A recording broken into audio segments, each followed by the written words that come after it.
Good morning. I'm Chris Fanta. It's my pleasure to wish you a Happy New Year and to welcome you to Asthma Grand Rounds. I'm here alone in our hospital amphitheater. I think I can take off my face mask and welcome you to our program today on managing severe asthma in children. I'd just like to say, because our faculty are presenting remotely today and we're using the Zoom app, I'd like to offer that you submit questions to the speakers through the chat feature on your Zoom program. You can still text them to me if you'd like to 617-513-6043. And for CME credit, just email me at cfanta@partners.org, and I'll forward it to Harvard Medical School and make sure that you get your CME credit. And if, God forbid, you have any technical problems during the program today, I will be of no help, and I would encourage you to text or email at BWH webcast troubleshooting @partners.org, and they can help you quickly. So I'm pleased to introduce an all-star faculty today to present on managing severe asthma in children. I'm going to introduce faculty in the order that they will be presenting, and then we'll have time for questions at the end. So Dr. Kenan Haver is a pediatric pulmonologist at Boston Children's Hospital, where he directs the pulmonary asthma program. Ben Nelson is a pediatric pulmonologist at the MassGeneral Hospital for Children. He is director of the Pediatric Pulmonary Fellowship Program and directs pediatric bronchoscopy. Dr. Jonathan Gaffin is a pediatric pulmonologist at Boston Children's Hospital, where he directs their severe asthma program. And Wanda Phipatanakul is an allergist and immunologist. She directs the Asthma Clinical Research Center at Boston Children's Hospital and is professor of pediatrics at Harvard Medical School. And I'm pleased to have them to speak to us today on managing severe asthma in children. And I've turned the program over now to Dr. Kenan Haver. Well, good morning, and thank you very much for that introduction and the opportunity to talk to everyone this morning about managing severe asthma in children. So you just heard the speakers who are going to be on the panel today. I'm going to start with an overview and then turn the podium over to Dr. Nelson, who's going to review some clinical cases. You'll be then hearing from Dr. Gaffin about asthma biologics. I'm going to conclude the program with Dr. Phipatanakul talking about what's on the horizon for treating and preventing bad asthma. Oh, there it is. These are my conflicts. And now, Dr. Nelson, this is not the MassGeneral Ether Dome. This is actually Children's Hospital, Honeywell building. So, asthma, huge problem in children. About 5.5 million children in the United States have asthma. The majority of these children have mild to moderate disease, and it's only a small proportion that have severe asthma. Estimates are somewhere between 2 and 5%. And compared to adults, children have significantly higher number of eosinophils, allergen sensitization, and higher IgE levels. Now, overall, these children with severe asthma have high morbidity, high resource utilization, lots of ER visits, lots of hospitalizations, and not surprisingly, high costs. Now, as clinicians, when we think about severe asthma, recognize that there's no uniformly accepted definition. We think about these children as having chronic symptoms and or recurrent exacerbations despite maximal conventional therapy. And it's really defined on the basis of the intensity of treatment required to improve asthma control and the level of control that it's achieved. Now, the American Thoracic Society and the European Respiratory Society Task Force have defined severe asthma as requiring treatment with high-dose inhaled steroids plus a second controller throughout the previous year, or systemic corticosteroids for 50% of the year, or asthma that, despite all these therapies, remains uncontrolled. So I like the way that Dr. Bush and colleagues have framed this, which is thinking about severe asthma in two different categories. The first is difficult to treat, and the next is truly therapy resistant. So that group of difficult to treat, we have children who have challenged with the inhalation technique, adherence to medications, tobacco exposure, other comorbidities, and allergen or other environmental exposures. And I contrast this to those who are truly therapy resistant.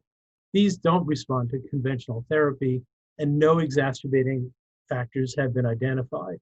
And you'll be hearing more about these children who require some kind of advanced or novel therapeutic options later in the program, Dr. Gaffin and Dr. Phipatanakul. So I must say, Dr. Fanta, the timing of this program was really quite on target with the recent release of the 2020 Focus Updates to Asthma Managing Guidelines. And just to give you some context, first expert panel report was published in 1991. It was 13 years since the last revision, which was in 2007. And of the 17 topics that were suggested for review for this new update, 6 were found to have sufficient new information to warrant an update. So what's not in this update? The recommendations for treating severe asthma in children, particularly those 5 to 11. So we're still relying on the recommendations from the expert panel 3. Again, this was the one that was published in 2007. So these are now the old guidelines. This is the stepwise approach to managing asthma. And I'm just going to focus for this talk on this step 5 and 6. These are the children with severe asthma. So these are treated typically with high-dose inhaled steroids with long-acting beta agonists. That was the preferred therapy for recommended therapy. And then for step 6, high-dose inhaled steroids plus a long-acting beta agonist with perhaps an oral corticosteroid. And this is the point where the biologics are first introduced into the guidelines. You can see omalizumab may be considered. The other thing not included in this guideline was discussion about biologics.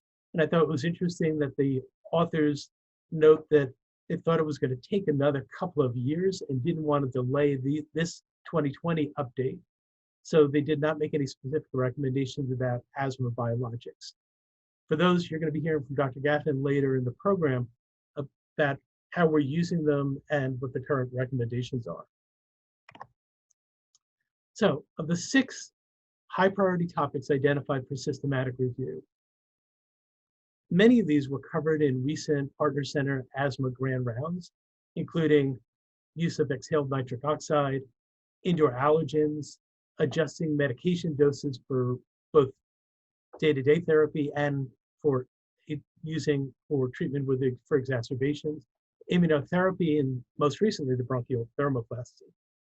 So for this, I just wanted to focus on the long-acting anti-muscarinic agents. And these are now approved for ages 12 and older in terms of guidelines, but now more recently have approval down to the age of 6. So this is the latest version of the guidelines. This was just published in 2020. Looking at step 4, which is the first time you see the introduction of LAMA. And this is as an alternative to using daily and as needed combination medium dose inhaled steroid and long-acting beta agonist.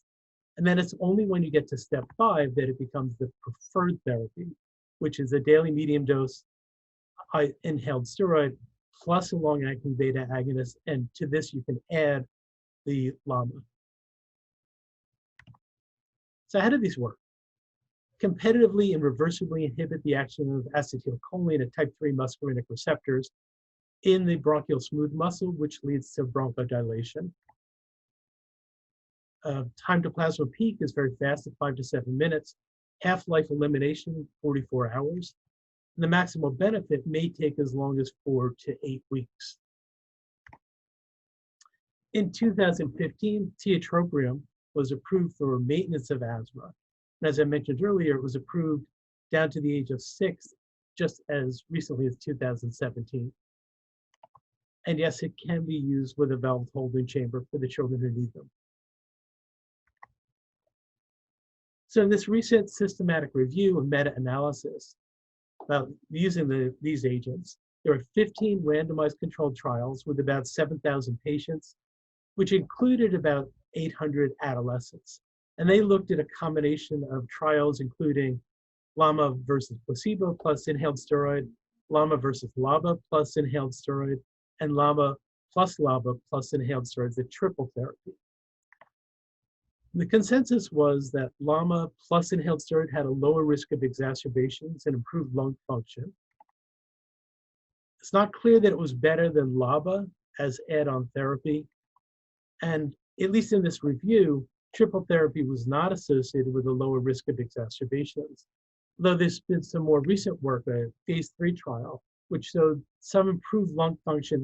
The trial was done in adults, improved lung function at 6 months and reduced exacerbations at 1 year compared to those who were treated with inhaled steroids plus a long-acting beta agonist.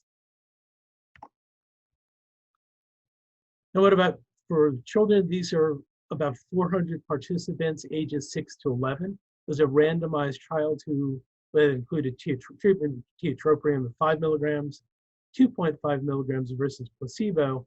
And this is in addition to usual care or background therapy.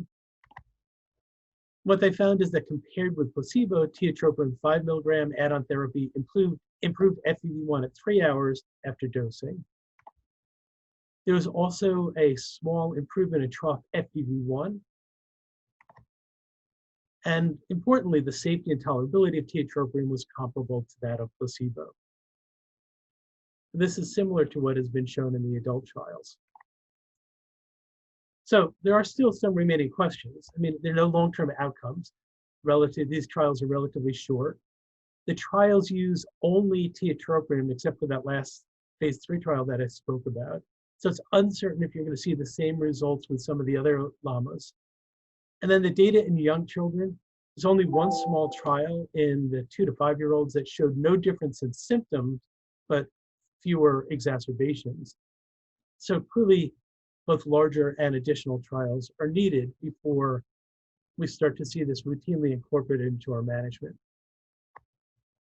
So when thinking about stepping up therapy, first, checking adherence, confirming proper inhaler technique, checking for environmental controls, considering the comorbid conditions, and I think most importantly, considering other diagnoses. And at this point, I'm going to turn the podium over to Dr. Nelson to discuss some of those. Dr. Nelson. Great, thanks, Ken. Let me go ahead here and share my screen. Great, thanks, and thanks, Dr. Fanta, for inviting me to present this morning. So as Ken said, I wanted to walk through some cases here with all of you where I was referred patients and they were billed as either severe asthma or uncontrolled asthma. And as Ken pointed out, I always need to ask myself, is this truly asthma? Are there any other comorbidities? Are there any entities that I need to work up or deal with? And sometimes it can be very obvious, but sometimes it's really hard to tease these things out, especially in pediatrics where sometimes we don't have objective data such as spirometry, as many of our patients are unable to perform them. So let's go through a few cases here. The first one was an 18-year-old girl. She's about to start college, and she complained of significant dyspnea. It started when she was at a college orientation. She said it was hard to get air in. It was happening pretty much all the time, yet she was able to sleep at night. And when I saw her in clinic, her physical exam was normal. She had a question of anxiety in her past medical history, but otherwise was a healthy girl. So she had already tried albuterol by the time she came to me, and there was no relief there. She had already had a chest x-ray and an EKG as well. Again, those were unremarkable, so I won't show them. And then I did PFTs in my office, which were interesting. So to orient you here, the green loop here on the flow volume curve is before medication, and the red loop is after medication.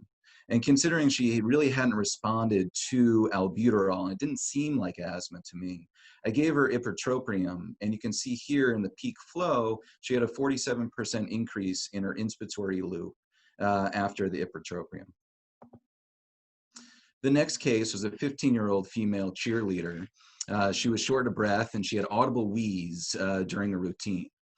She tried her albuterol inhaler without help, and everyone was quite nervous about her. She was quite symptomatic, and EMS was called. She was taken to the emergency room and actually admitted overnight. The symptoms started a few minutes into her routine, and the EMTs describe an inspiratory and expiratory wheeze. Her SATs were briefly in the 80s, and on past medical history, she did have a history, diagnosis of asthma, but it was well controlled for 10 years. So she was given bronchodilators and actually escalated to continuous albuterol therapy. She was given systemic steroids and MAG. She didn't need oxygen, supplemental oxygen, while in the hospital. And interestingly enough, she was better and discharged the next morning and sent over for a pulm referral. So at rest, normal exam, normal PFTs. But then I had her exercise. She developed this central inspiratory wheeze. And again, you can see an obstructive pattern, especially on the inspiratory loop here below the x-axis after she was exercising. She was also seen in our Airway clinic, and at rest, normal vocal cord motion. But here, although this isn't her exact laryngoscopy, it's an example of what you might see. What you're seeing here is the airway is kind of flipped upside down. So here's the epiglottis, and you're going to see the vocal cords moving in and out appropriately here. But now, all of a sudden, you're going to have inappropriate adduction of the vocal cords, and you can imagine that breathing through that would lead to significant dyspnea. So the last patient was a 14-year-old. He was a hockey player. He was complaining of cough, throat, and chest tightness.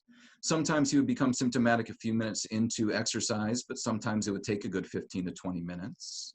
And when I saw him in clinic, his exam, of course, was normal.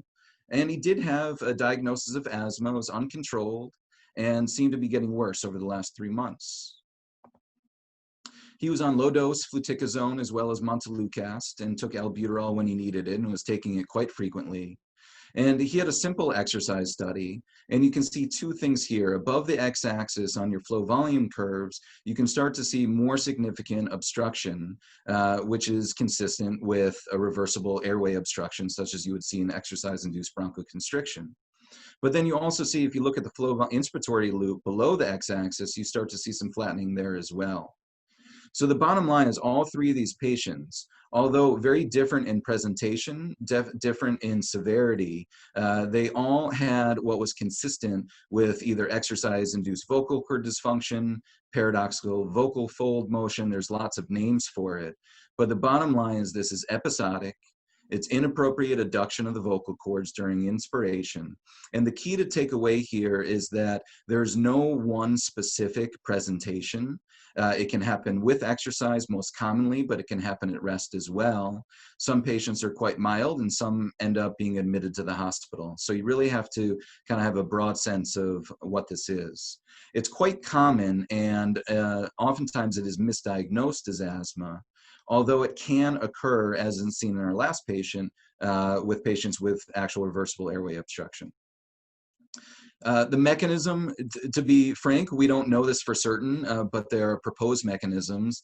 And this paper talked about laryngeal hyperresponsiveness leading to an altered autonomic balance. So specifically looking at the vagus nerve and the M3 muscarinic receptors.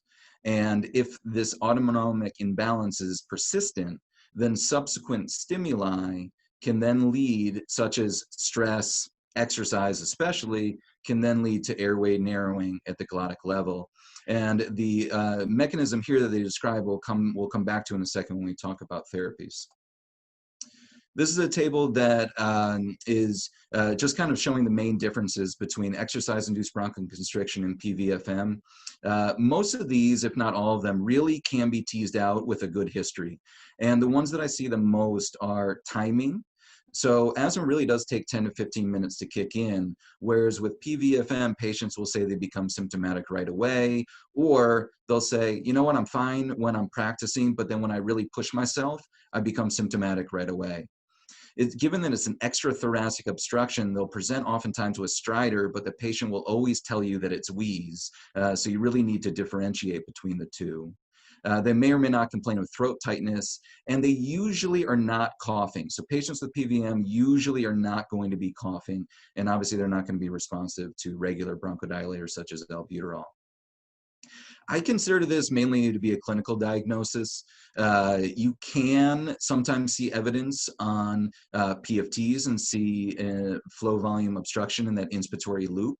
You could see a normal abduction on a laryngoscopy, but these tests have very low sensitivities because it's really hard to recreate the exact scenario where these symptoms have become apparent. So even if you exercise patients, sometimes their testing will still be normal. And for those patients who I find, is it asthma, is it PVFM, is it both, is there some kind of cardiac issue? Sometimes I'll do a CPET with these patients, but those are reserved for more complex cases. So treatment, it's really first and foremost reassurance. This can be really scary. Patients are kept out of activities. They think that they'll pass out. They think they might die. They think that they'll have severe consequences. So reassuring them that there's no evidence of lower respiratory pathology or cardiac pathology can go a long way. I do tend to give a trial of an anticholinergic such as ipratropium, and I use it how you would with albuterol with pre-treatment prior to exercise. Now, there aren't any randomized controlled trials looking at anticholinergics in this way. There are case reports and case series, and then I have plenty of anecdotal evidence. But going back to the mechanism, it makes sense to me, and there's not much downside in trying it, and we've had a lot of success using an anticholinergic as long as you can get insurance to cover it, and giving pre-treatment prior to exercise. There is good data on the efficacy of speech therapy. And so patients who have persistent symptoms, I will involve my speech therapy colleagues, and we've had great success there. And sometimes I'll also combine it with inspiratory muscle strength training exercises. So I give them a little device where they can breathe in against resistance, strengthen their inspiratory muscles, and which then helps them overcome any type of upper airway obstruction, just makes it a little bit easier on them. Because the goal here really is full participation in all activities. And then lastly, some patients do have psych comorbidities such as anxiety, so treating those can sometimes be helpful as well. So this was one of the largest studies that I'm familiar with at our neighbors over at the Mass Eye and Ear, and they looked at 60 patients with PVFM. And the takeaways here are that not only speech therapy is helpful, but even in those patients who do not respond, they found that over time, their symptoms did improve. And so I don't consider this a forever diagnosis. And the keys here are you want to be able to recognize when patients come to you that it's not asthma, that maybe it is PVFM, because you can avoid unnecessary workups and interventions. And like I said before, our jobs really, I feel like, is to make certain that all of these patients can fully participate in activities. And so diagnosing this early on and figuring out how to help them can go a long way. So with that, I will stop and pass it along to Dr. Gaffin.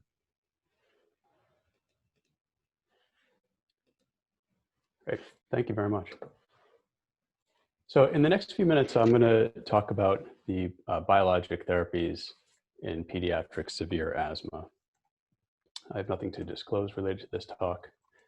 And with the limited time, I really just want to touch on some of the pediatric specific issues that we run into with biologic therapies.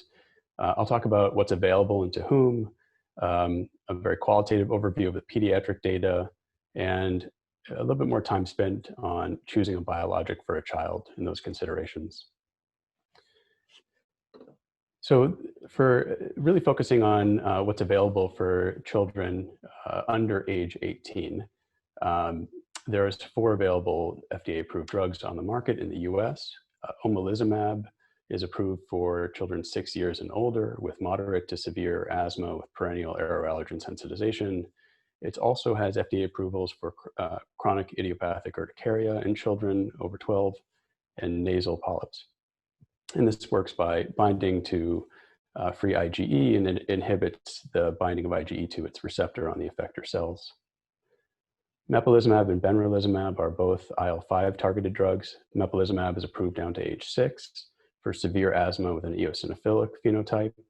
It also has approvals for hypereosinophilic syndrome in children down to age 12 and EGPA in adults. And this binds to IL-5 and prevents IL-5 from activating its effector cells. And benralizumab is approved down to age 12, also for severe asthma with an eosinophilic phenotype. And this, the mechanism is slightly different in that this binds to the alpha subunit of the IL-5 receptor and ultimately depletes eosinophils via eosinophil-induced apoptosis. Dupilumab is the newest agent, approved from 12 years and older, and is approved for moderate to severe asthma with an eosinophilic phenotype or if they're on oral corticosteroid-dependent asthma. It's approved also for atopic dermatitis down to age 6 and chronic rhinosinusitis with nasal polyps. And this binds to the IL-4 receptor and inhibits both IL-4 and IL-13 signaling.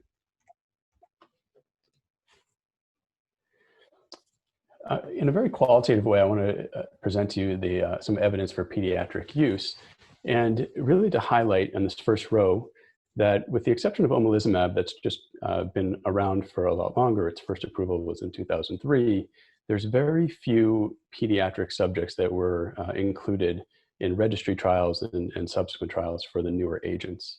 And so a lot of the pediatric outcomes and safety data are really extrapolated from the larger proportion of adults that were participating in those trials. In terms of the benefit of these drugs, I think holistically we can say that they each are very good at decreasing the exacerbation rates in the populations that they have been approved for. And they also have been impressive in terms of being able to wean oral corticosteroids while maintaining asthma control when they're used in patients who are on either oral steroids and in omalizumab, it's been studied with high-dose inhaled steroid weans as well. The data for improving lung function has been somewhat inconsistent, and when positive, it's been in the fairly modest range of FEV1 improvement. And similar with symptoms, there's clearly some symptomatic benefit that's been shown for each of these drugs, but again, a lot of times, even though statistically significant, the clinically meaningful difference has not been as overwhelming. And I really wanted to point out that there have not been head-to-head studies between these agents, and so the comparisons are really hard to make. They recruited different populations, the indications are somewhat different, and even the outcome measures for some of these studies were not consistent with one another. So I want to spend a little bit more time on how we choose biologic for a child. And I think this may have some difference or highlight some differences between the work we do as pediatric pulmonologists and allergists compared to our adult colleagues. So of course we consider biologics in anybody who has uncontrolled asthma on high-dose inhaled steroids or who are oral corticosteroid dependent. We also strongly consider it in patients who have severe asthma where they are controlled on high-dose inhaled steroids or low-dose oral steroids because of the long-term known problems that can affect children if they're exposed to these drugs. And then, of course, anybody who's actually having side effects from inhaled steroids, and we sometimes see this not just in the high-dose inhaled steroid, but medium dose and very occasionally even with low dose in very sensitive children who are very adherent. And these would be things like adrenal insufficiency. Occasionally, we see kids who have very severe behavioral issues with the ICS exposure. And then, of course, the more concerning and obvious are kids who have poor growth. And I'm showing you a growth chart for a boy who came to us on a high-dose inhaled steroid. And you can see that he clearly needed a different medication to help control his asthma, but also to allow improved growth. And once we were able to wean the inhaled steroids, growth improved. And so once we decide that a child needs an additional therapy, a biologic therapy, all of these drugs are targeted towards type 2 inflammation. And so the screening evaluation is looking at blood eosinophils with a threshold of 150, allergen-driven symptoms or allergy sensitivity. FeNO, if that's available, and having elevated FeNO greater than 20 can help understand or indicate that somebody may benefit. Sputum eosinophils, I put in parentheses. This is not a clinically available test to us at Children's, and I think at most centers this is not standard practice for kids at least. And then of course anybody who needs maintenance systemic steroids.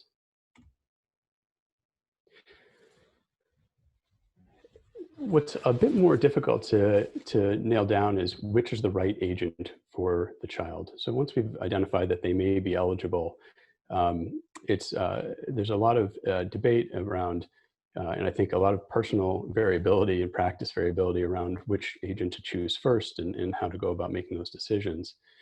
I'm presenting this figure that was published, I think it was just last month in JACI in Practice by Chan and colleagues, which highlights how you can utilize predictive biomarkers in choosing appropriate biologic therapies. And if you start in the upper left quadrant here, if a patient is known to be allergic and they have elevated FeNO, if that's available in your practice, and elevated peripheral blood eosinophils, then they would be eligible for any of the 3 biologic agents that are available. If they're allergic and do not have elevated blood eosinophils, then anti-IgE is clearly an option. Anti-IL-4 receptor drugs would also be an option. For patients who are non-allergic but have elevated FeNO, if they do not have blood eosinophils that are also elevated, anti-IL-4 receptor antagonists can also be used here. If they have both high FeNO and high EOs, then either an IL-5 targeted or an IL-4 targeted drug can be used.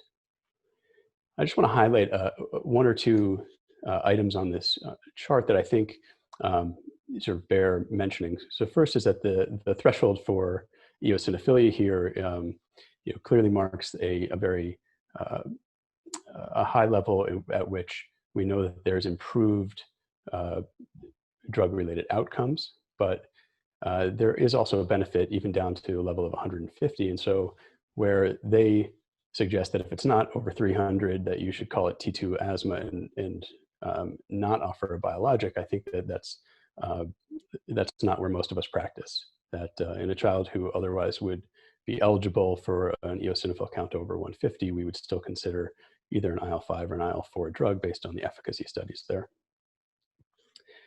What I want to add to this is some other pediatric considerations. So first is the age, and I've bubbled in the age and years for which some of these drugs or all these drugs are approved in our pediatric age groups. So that definitely influences our decision on what we feel comfortable offering. The second is what T2 related comorbidities a child might have. And I discussed some of the FDA approvals for these drugs aside from severe asthma. And so a child who has severe atopic dermatitis, that may sway us to thinking more about the IL-4 targeted agents. A child who has chronic idiopathic urticaria may make us think more about providing an IgE-based drug first. And then just to take a minute to talk about patient preferences, because I think in practice we really do need to highlight our patient-centered discussion on what is the correct agent for them, aside from just the clinical trial data. A lot of parents will wonder about length of approval, and some are, it goes either way. Either they want the newest drug or they want the one that has the longest track record. The dosing schedule, whether it can be given at home versus in clinic, are important factors for families. Sometimes transportation issues weigh in. And parental concerns, and when I say parental concerns, what we hear frequently is things like that they're hesitant or reluctant to give their own child a shot at home if that were like a home-based therapy, perhaps another thing to struggle with. But also, what about missing school and work on a regular basis? And those issues come up as well. And then from a patient level, a lot of the children that we see have had ICU courses, may have medical trauma related to severe asthma in the past. And so dealing with needle phobia comes up quite a bit, or sort of, this thought of getting an injection as, subsequent medical trauma.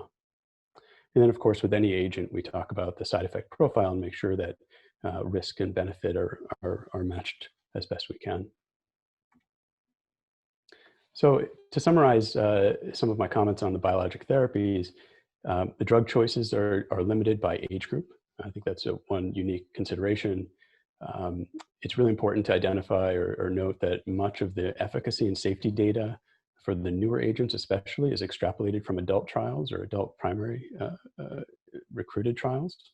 And so that pediatric providers really need to carefully assess effectiveness individually and be alert for side effects that may not have presented in the small numbers that were included. And that the decision to start a biologic and which one to choose may be influenced by several factors that are unique to managing children and their families with severe asthma. So with that, I will turn it over to Wanda Phipatanakul to tell us about what's coming next. All right, thanks. Thanks to Chris for organizing this program.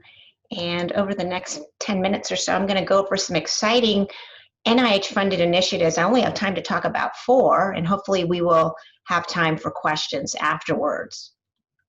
So the first one I'd like to talk about is an exciting initiative that Elliot and I are part of, which is called the PRECISE Network. And it was stemmed by the NHLBI because basically all the therapies that John and Ken and everyone have talked about is that patients are different. They respond differently to the same therapies. And we really need to go forward in understanding how to personalize medicine, or how there can be precision-based medicine based on biomarkers or characteristics of a patient to help us determine what to treat next.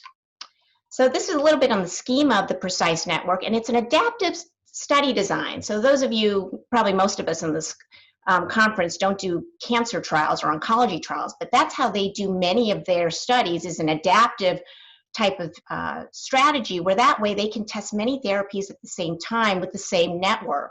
So this is going to be carried out in 10 sites, actually 35 centers across the country with 800 patients. And we're going to be testing novel therapies that really have not been tested in asthma before. And in one trial with an adaptive design, we'll be able to study 6 interventions that have been picked by the steering committee, which include medium chain triglycerides, a G-SNOR inhibitor, a bacterial extract, imatinib, which Elliot Israel did a lot of the initial work showing that it was important in asthma, JAK inhibitors, and anti-IL-6. And we're using really pretty severe patients. Patients, they've often tried some of these other therapies that are FDA approved, but they're going to be able to have access to considering these therapies. And then they adapt and have washout periods and are able to try these different studies. These are the biomarkers that we're using to determine potentially who may respond to some of the different therapies. And actually, since they're all novel and haven't been used in asthma before, the FDA actually only allowed us to use 2 therapies for the adolescents, which is the bronchovaxum, which is a bacterial extract, and a nutritional ketosis using an MCT oil, so a nutritional supplement to treat adolescents with severe asthma. And their biomarker is eosinophils for the bronchovaxum and FeNO. The others, which is always, that's how all these studies work. They start with adults and then we find out that work, and then they often get extended to children. And as John mentioned, often the data is actually very limited in kids. But they are exciting therapies, and I'll list them just briefly. The imatinib is looking at eosinophils as a biomarker. It's a c-KIT inhibitor. As you know, Elliot Israel and Josh Boyce were, on the forefront looking at this for the first time in adults, and found that it was had some promising benefits, and was published in the New England Journal. Clazakizumab is an anti-IL-6 inhibitor, already FDA approved for rheumatologic diseases. And we have found in the severe asthma research program that obesity and metabolic dysfunction can predict who may respond better to anti-IL-6, and they have a biomarker of the plasma IL-6. JAK inhibitors also are of interest. They're being studied in atopic dermatitis, and we're going to be looking at that in this network as well, looking at blood eosinophils and FeNO as a predictive biomarker. And this S-nitrose glutathione reductase is called cabazitaxel. It's actually used in cystic fibrosis, not FDA approved yet, but is a reductase inhibitor that is being tested in cystic fibrosis, and we're going to try this in asthma as well.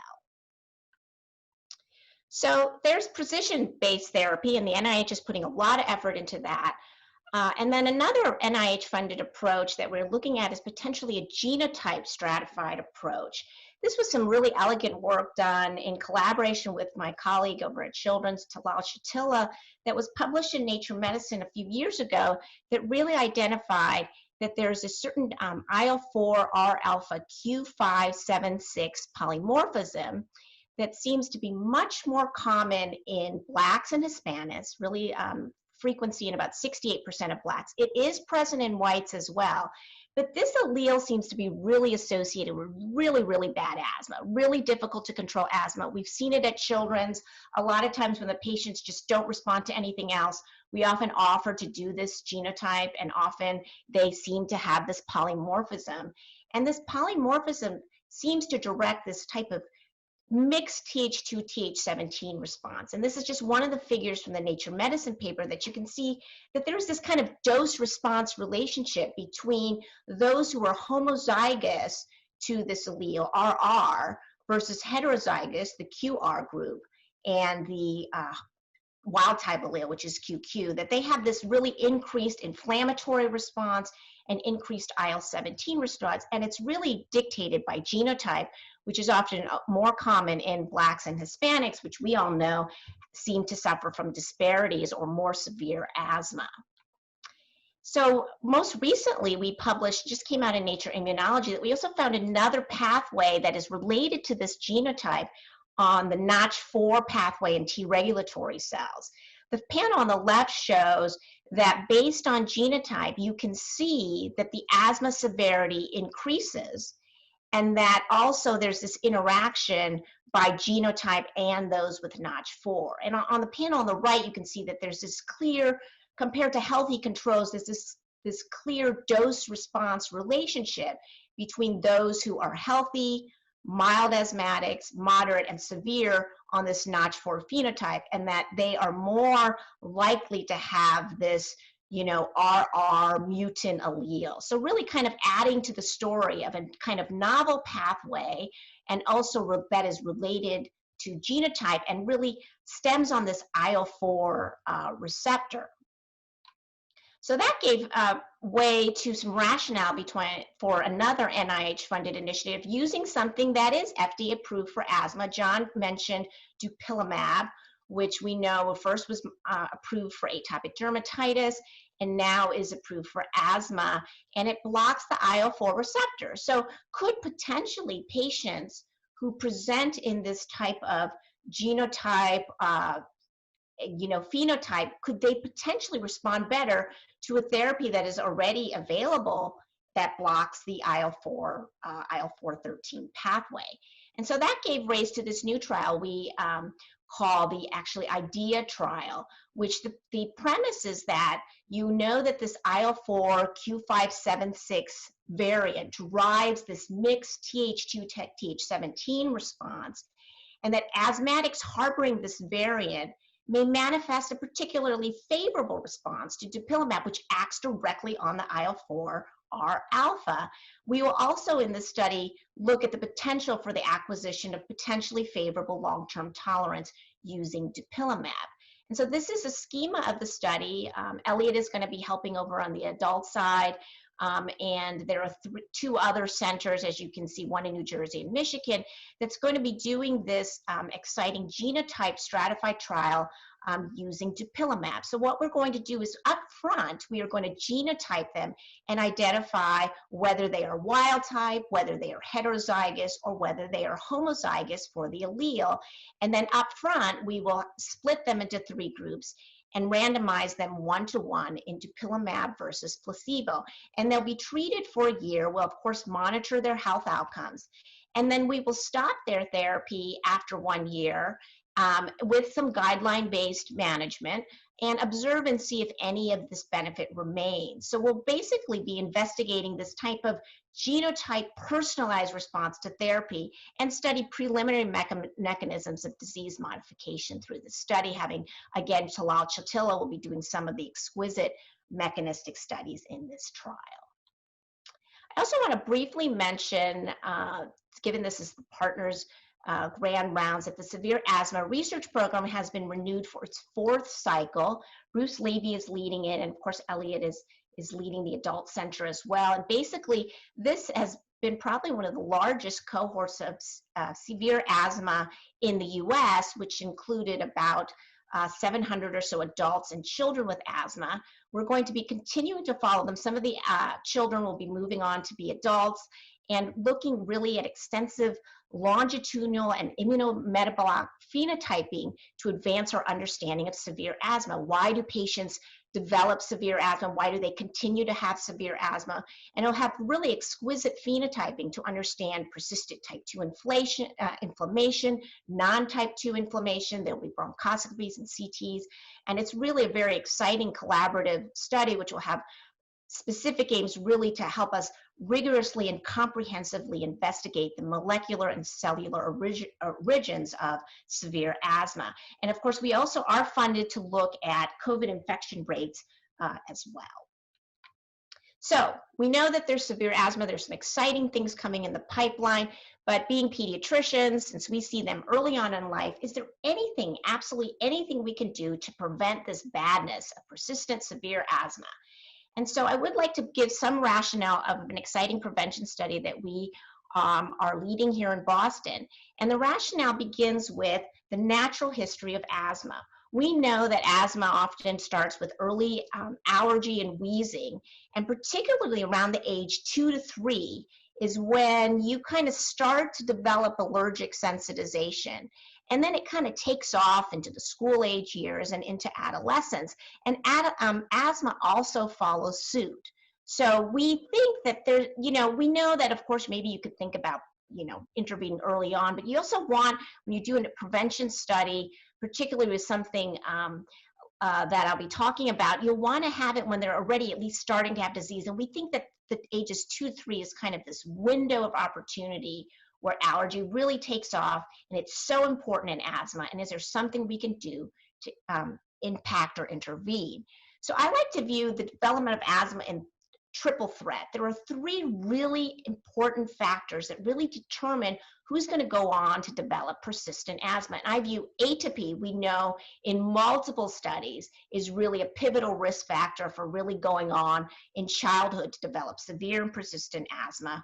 We know that viral infections are very important as a trigger. And then we also know exposure to at-risk children to these exposures, that both atopy and viruses that they have, really goes and really whammies in that triple threat that is so important in the development of persistent and severe asthma. And is there any feasible agent that we could potentially use in young children to block these processes? John went over a lot of the biologics that are FDA approved, but he also mentioned one that has been around the longest that probably has the most safety data that you could consider in young children.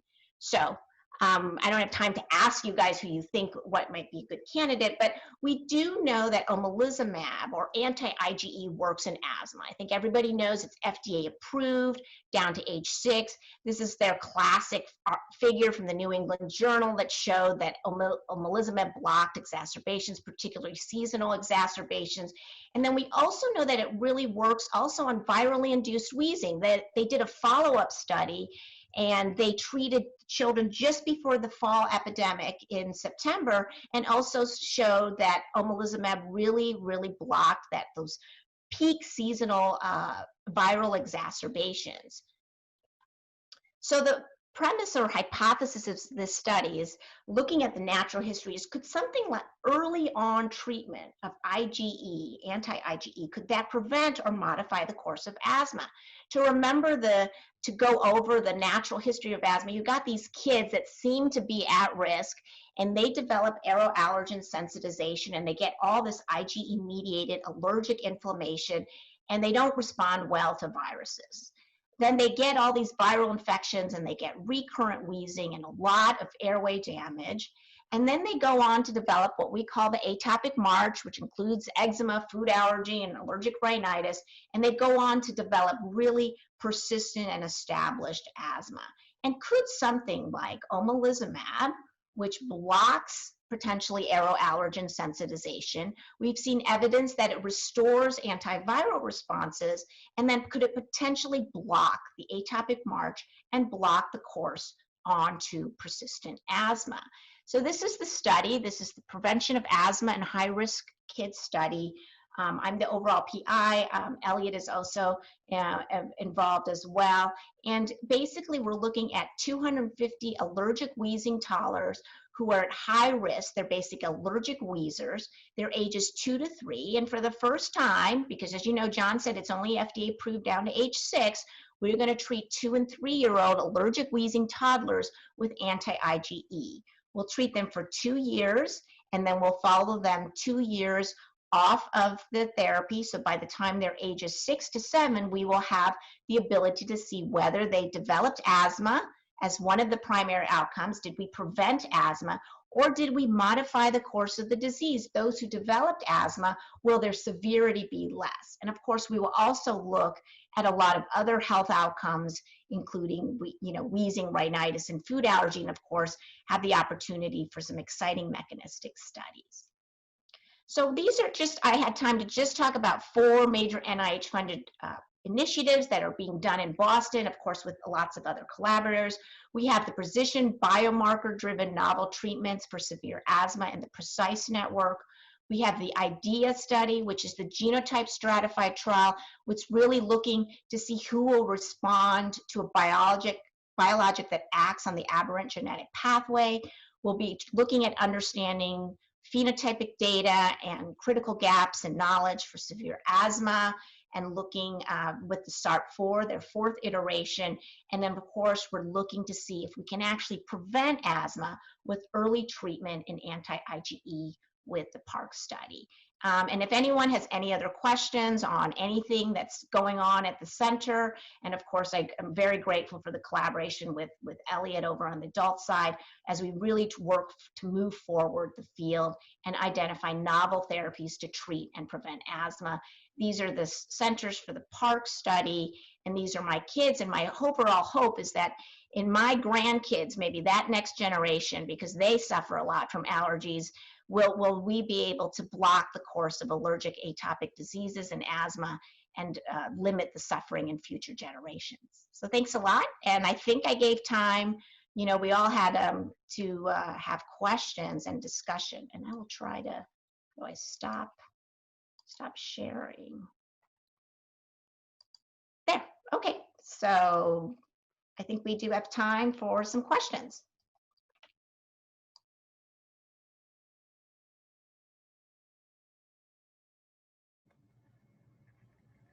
Well, I know there were some questions that were answered on the chat, but I think given that we're still in the middle of the pandemic, still some questions about, so what have we seen? What's been the effect of COVID-19 infections on kids with asthma?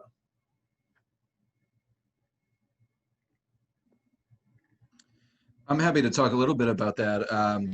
The bottom line is we in our practice have not seen COVID lead to increased asthma exacerbations in our kids. There's some adult data showing that asthma really isn't an independent risk factor for severe disease or hospitalizations with COVID.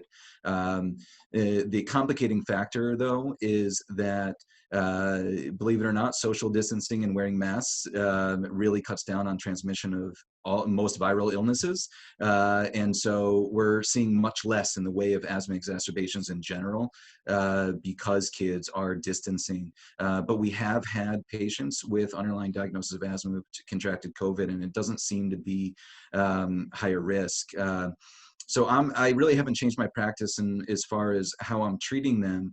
The one caveat I would say is that for kids to stay in school, they really have to be asymptomatic. So in the past, when they could have gone with a mild cough or a mild wheeze or needed some albuterol in school, now they would have to stay out for 2 weeks or get testing. And so for those patients, in conjunction with the discussions with the family, we might leave them on a low-dose controller medication, whereas otherwise they might get intermittent therapy or no therapy at all, just to allow them to stay in school. And so that's kind of how we're approaching things. I'm not sure if you guys over at Children's are doing something different, though. No, I can speak to this. We're not. We've also been really encouraged, and in terms of asthma directly, Tragedy Simino and I and some others actually published our emergency room data.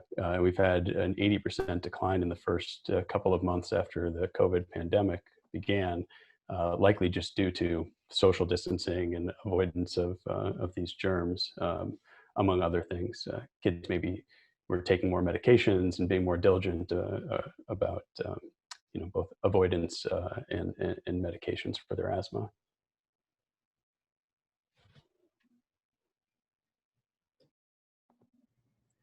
And Wanda, you presented a lot of really intriguing options for future therapy.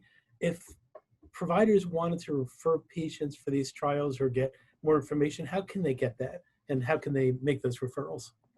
Yeah, you could just, you could try to contact me, but of course my name's a pain, but asthma@childrens.harvard.edu is also a very simple way. Someone asked about the IL-4 genotype. We are happy to genotype.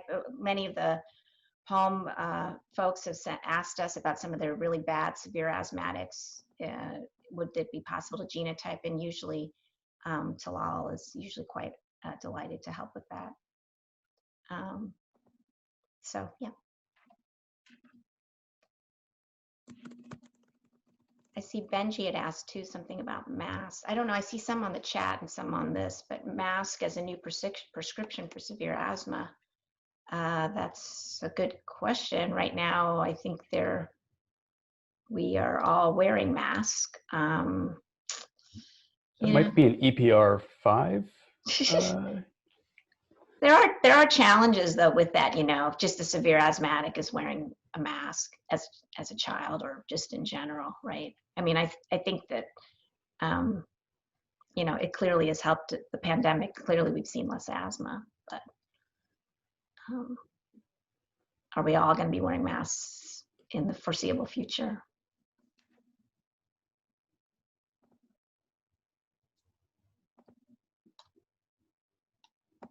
And then Ben, there was a question early on about what's the youngest age you've seen someone with PVFM?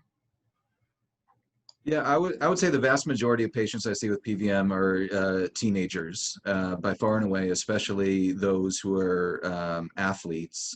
But there's been studies looking at it down to like 8, 9 years of age. I've seen some patients probably about 10 years of age. But I would say that's probably on the young side, but it does occur, but much more frequently in the teenage years.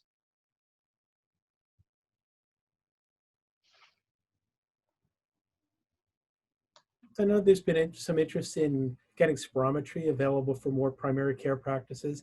Dr. Gaffin, are you not thinking that should be measuring nitric oxide in those offices as well? That's a interesting question. I think the value of nitric oxide that I discussed in my presentation really highlights its use as a predictive biomarker for response to a biologic therapy. So in that regard, I don't see primary care physicians needing to measure that, because they wouldn't necessarily be prescribing the biologic therapies. I think they, unless they are, in which case that may be a helpful biomarker. The bigger picture of, I think, nitric oxide in the role in managing asthma has certainly been debated for a long time, and the data on that, I think, has not been so convincing that it is superior to routine clinical care.